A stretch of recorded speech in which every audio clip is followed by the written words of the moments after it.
Vendredi 28 février 2020, chers internautes, vous regardez la revue de presse sur JDC Plus TV, dernière édition de la semaine que nous ouvrons avec l'œil du Sahel. Le journal de Guy Gatama revient sur la cérémonie de pose de la seconde pierre sur le pont du Logon devant relier la ville de Yagoua dans l'extrême nord du Cameroun à celle de Bangor au Tchad. Cette cérémonie s'est faite hier en présence du président tchadien Idriss Déby et du premier ministre chef du gouvernement, représentant personnel du chef de l'État Joseph Diangoute.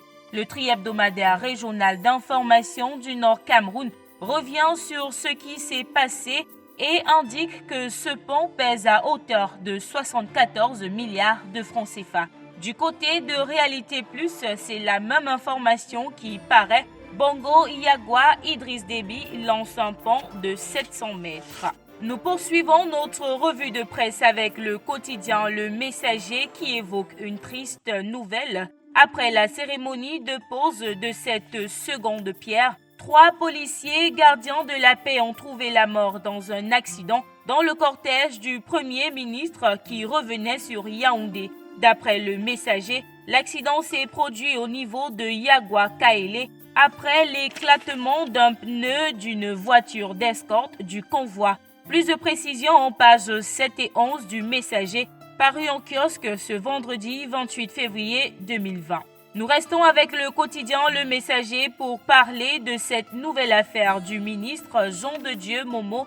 Le journal indique qu'il serait sur des braises ardentes pour avoir engagé une procédure d'obtention de cartes de résident et de séjour françaises auprès de la préfecture de Paris. Cela va bientôt faire une semaine que le président français Emmanuel Macron a fait des déclarations en rapport avec le Cameroun, des déclarations jugées néocoloniales, et la presse nationale en parle toujours.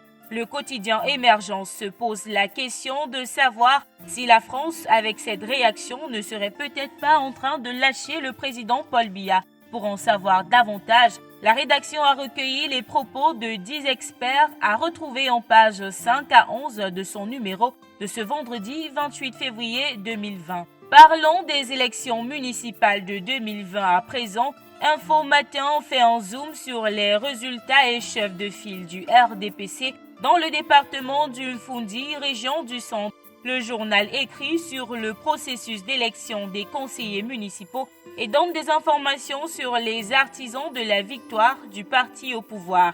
Du côté de Mutation, on parle également des municipales de 2020. Le journal rapporte comment les prétendants au poste de maire dans les villes de Yaoundé, Douala, Maroua, Garoua, Ngaoundéré et Bolva et Kribi se battent. Les détails en pages 7, 8 et 9.